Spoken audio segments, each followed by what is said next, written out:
People think pressure in the WNBA comes from the crowd, from the noise, from the cameras, from social media, but that's not where it really starts. The real pressure begins much earlier, in places no one can see. It starts the moment you realize that being good isn't enough anymore, that every mistake feels bigger, that every pause, every hesitation, every imperfect moment seems to carry more weight than it ever did before. I used to believe pressure would motivate me, to push me forward the way it always had. I thought I was ready for it. I wasn't. Before I got here, pressure felt familiar. It came with goals, with growth, with something to prove. You miss a shot, you work harder, you make a mistake, you learn from it. Simple. But once you step into this league, pressure changes its shape. It stops being something you use and starts being something you carry. And the strangest part is that no one ever sits you down and explains it. There's no warning, no manual, just an unspoken expectation that you'll figure it out quietly. I remember realizing this for the first time after a game that should have felt normal. I didn't play terribly, I didn't play perfectly either, but the reaction felt different. Every small error lingered longer in my mind. Every decision felt heavier than it needed to be. I wasn't thinking about the next play anymore. I was thinking about how this one would be judged. And that's when it hit me. I wasn't just playing basketball, I was performing perfection. And perfection doesn't forgive mistakes. The pressure to be perfect doesn't tie, it whispers. It shows up in the way you replay moments late at night, in the way you hesitate for half a second longer than you used to, in the way confidence starts to feel fragile instead of automatic. You start asking yourself questions you never asked before. What if I mess this up? What if I let people down? What if this moment defines me? And once those thoughts settle in, they don't leave easily. The hardest part is that from the outside, everything still looks fine. People see minutes, stats, opportunities. They assume confidence comes with experience. They don't see how much energy it takes just to appear steady. They don't see how perfection slowly becomes the standard, not the goal. And when perfection becomes the expectation, pressure stops feeling like fuel. It starts feeling like something you have to survive. That was the moment I understood something nobody had warned me about. The WNBA doesn't just test your skill. It tests how you carry expectation when there's no room to hide. And once that pressure finds you, the question isn't how to escape it, it's how to live with it without losing yourself. That pressure didn't stay on the court.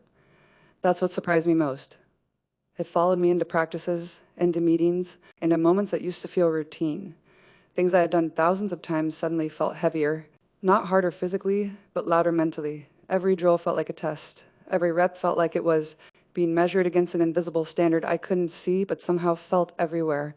I started noticing how quickly confidence could shift when perfection becomes the expectation instead of progress. In practice, mistakes used to feel useful. They were part of learning. Here they felt expensive, not because anyone yelled or criticized me openly, but because I could sense how little room there was for error. One missed rotation, one mistimed pass, one moment of hesitation, and it stayed with me longer than it should have. I wasn't just correcting the mistake anymore, I was trying to erase it. And that mindset changes how you play. You stop trusting instinct and start managing risk. You play safer, not freer. And safety, ironically, creates more pressure. What made it harder was watching how effortless others seemed. Teammates who looked calm, composed, unbothered. They moved through mistakes without spiraling. They recovered quickly. I started comparing myself without realizing it. Why does it feel heavier for me? Why am I thinking this much? That comparison quietly fed the pressure, because it convinced me I was the only one struggling to carry it. And when you believe you're alone in something, it becomes much harder to talk about. I also felt the pressure of representing more than just myself. Expectations don't stay personal at this level. They expand. You represent a team, a league, a standard, sometimes even a generation of fans. That responsibility isn't written anywhere, but you feel it. And once you feel it, it's hard to separate who you are from what people expect you to be. I started worrying less about playing well and more about not disappointing anyone.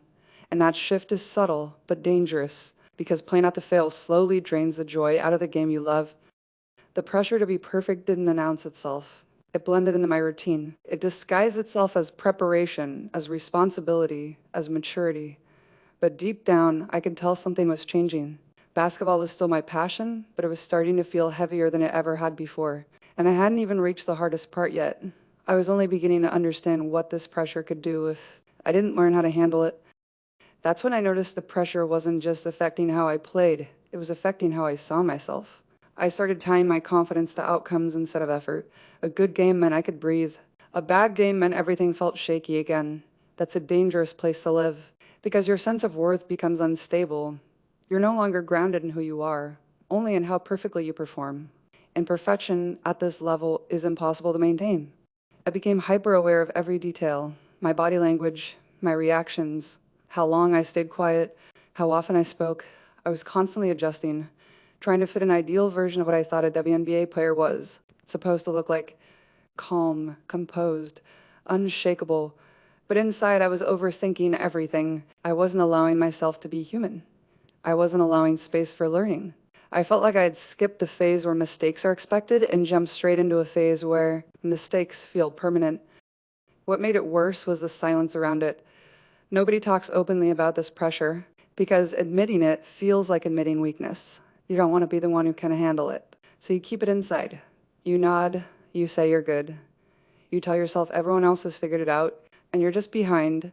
That belief isolates you further because it convinces you that speaking up would only expose you. And so the pressure stays unspoken, growing quietly in the background.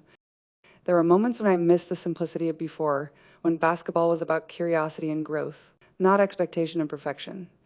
When mistakes didn't feel like they carried consequences beyond the moment, I realized how much mental energy I was spending just trying to appear steady. That energy came from somewhere, and it was coming at the cost of joy. I was still competing, still pushing myself, but the freedom I once played with was slipping away. That's when I understood something important. Pressure doesn't break you all at once. It wears you down slowly by making you believe that you can't afford to be anything less than flawless. And once that belief settles in, it doesn't just affect your game, it affects how you live, how you rest, how you think, how you measure yourself when no one else is watching. And unless you confront it, that pressure keeps tightening quietly until something gives. The turning point didn't come with a dramatic moment. It came quietly during a stretch where everything felt heavy even though nothing was visibly wrong. I was doing what was asked of me. I was prepared, I was focused, but inside I felt tight. Every game felt like a test I couldn't fail. Every mistake felt like proof that I wasn't meeting the standard I believed was expected of me. And that belief started controlling how I moved through each day. I wasn't playing freely anymore. I was playing carefully, and careful play at this level is exhausting. I noticed how pressure began to follow me off the court. I'd replay games long after they ended, not the good moments, but the ones that didn't go perfectly. I'd wake up thinking about how I needed to be sharper, cleaner, better, as if improvement was no longer about growth, but about survival. The line between preparation and self-criticism blurred, and I didn't realize how far I had crossed it until I felt drained before games even started. What made it harder was the unspoken nature of it all. No one was telling me I had to be perfect. No one demanded it out loud, but the expectation lived in the silence, in the way mistakes are remembered longer than progress, in the way confidence was assumed instead of supported. And because it wasn't said openly, it felt like something I had to figure out alone. That isolation intensified the pressure, because there was no space to admit uncertainty without feeling exposed. There were moments when I questioned whether I was built for this, not because I doubted my ability, but because I doubted my capacity to carry this weight without it changing me. I worried that if I didn't learn how to manage it, pressure would slowly reshape me into someone I didn't recognize, someone who played not out of passion, but out of fear, and that scared me more than any opponent ever could. I started realizing that perfection was never going to give me peace. Chasing it only made the pressure louder, and yet letting go of that chase felt risky. What if relaxing meant slipping? What if easing up meant falling behind? Those questions kept me trapped in a cycle that felt impossible to escape, until I finally understood that something had to change, because carrying pressure this way wasn't sustainable. And if I didn't learn how to redefine it, it would keep taking more than it gave. That realization forced me to pause in a way I hadn't allowed myself to before. I stopped asking how to be perfect and started asking how to be present. It wasn't an overnight change. It was uncomfortable, and at times it felt like I was letting go of control. But control, I realized, was part of the problem. I had been trying to manage every outcome, every perception, every reaction. And in doing so, I had taken myself out of the moment completely. Basketball had become something I was surviving instead of experiencing. I began shifting my focus back to what I could actually influence: effort, preparation, intent. I reminded myself that mistakes didn't erase my work. They revealed where growth was still possible. That simple reframing didn't remove pressure, but it softened it. Instead of viewing every moment as a final judgment, I started seeing it as information, feedback, not failure. And that distinction mattered more than I expected. I also had to confront how much of the pressure was self-imposed. Expectations don't just come from outside. Sometimes they come from the version of yourself that's afraid of disappointing others. I had tied my value too tightly to consistency, to being reliable at all costs. But reliability without humanity becomes rigid, and rigidity makes pressure heavier. Learning to allow myself imperfect days didn't make me weaker. It made me more honest. There were still moments where the weight returned. Games where one mistake felt louder than 10 good plays. Days where confidence wavered again. But now, instead of spiraling, I noticed it. I named it. I didn't let it take over my identity. That awareness gave me space. Space to breathe. Space to reset. Space to remember why I started playing in the first place. What surprised me most was how this internal shift changed my energy. I wasn't as tense. I wasn't as guarded.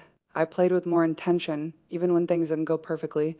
And intention, I learned, is more sustainable than perfection, because perfection demands control. But intention allows growth. And for the first time in a while, pressure stopped feeling like something I had to outrun. It became something I could carry without it defining me. As I leaned into that new mindset, I started noticing changes that weren't loud, but they were real. The pressure didn't disappear, but it stopped feeling like a threat. It became familiar, almost predictable. I learned its patterns, I knew when it showed up, and I knew what it was trying to do. Instead of tightening around it, I let it exist without reacting. That was a turning point, because pressure loses strength when it no longer controls your behavior. I began trusting my instincts again, not perfectly, not fearlessly, but honestly. I stopped second-guessing every decision and allowed myself to play through moments instead of freezing inside them. When mistakes happened, I moved on quicker, not because they mattered less, but because I understood they didn't define me. That understanding gave me freedom. And freedom, even in small doses, changes everything at this level. What also changed was how I handled expectations from the outside. I stopped trying to live up to every narrative being placed on me. Some days I would be praised, other days questioned. I realized neither one deserved too much weight. Praise didn't make me better, and criticism didn't make me worse. They were reactions, not truth. Once I separated myself from that noise, pressure stopped feeling personal. It became part of the environment, not a verdict on who I was. I also noticed how pressure taught me discipline beyond the court. It forced me to take care of my mind the same way I took care of my body. Rest became intentional. Reflection became routine. I paid attention to how I talked to myself because that voice mattered more than any external one. Learning to be supportive instead of critical changed the way I recovered, not just physically, but emotionally. The biggest shift was realizing that pressure isn't a sign you're doing something wrong. It's a sign that what you're doing matters. The problem isn't pressure itself, it's how you interpret it. Once I stopped seeing it as something to escape and started seeing it as something to manage, it stopped overwhelming me. It became part of the process, not the enemy of it. By this point, I wasn't chasing perfection anymore. I was chasing clarity. I wanted to know who I was under pressure, not who I could pretend to be without it. And that clarity brought a kind of confidence I had never felt before. Quieter, stronger, more stable. Pressure was still there, but it no longer dictated my sense of worth. It had become a companion, not a controller. Looking back now, I understand that the pressure to be perfect was never really about basketball. It was about identity, about learning who I was when expectations were louder than instincts, about discovering whether I could stay grounded when success started shaping how others saw me and how I saw myself. The WNBA didn't just challenge my game, it challenged my sense of balance, and that challenge changed me in ways I didn't expect. I used to believe that confidence meant never feeling shaken, that strength meant carrying everything quietly and that pushing through without question. But what I learned is that real strength looks different. It looks like awareness, like knowing when pressure is helping you grow and when it's quietly wearing you down. It looks like allowing yourself to be human in a space that often rewards composure over honesty, and learning that distinction took time. Pressure never fully goes away, it evolves. New expectations replace old ones. New moments test you in different ways. But now, I carry it differently. I don't let it decide my worth. I don't let it define my joy. I've learned that being imperfect doesn't mean being unprepared. And making mistakes doesn't erase effort. It simply means you're still learning. And learning at this level never stops. If you're watching this and you're stepping into a new space where expectations feel heavy, where you feel the need to prove yourself constantly, I want you to hear this clearly. Pressure doesn't mean you're failing. It means you're in a place that matters. The goal isn't to eliminate it. The goal is to understand it, manage it, and make sure it doesn't silence who you are. You don't have to be perfect to belong. You just have to stay honest with yourself. The pressure to be perfect taught me something important. It taught me patience, it taught me discipline, and it taught me how to trust myself even when the environment felt uncertain. That lesson didn't come easily, but it came honestly, and it's one I'll carry with me long after the noise fades. If you want more stories about the realities behind success, the parts people don't usually talk about, and the mental side of competition, stay here. Subscribe, there's more truth to tell.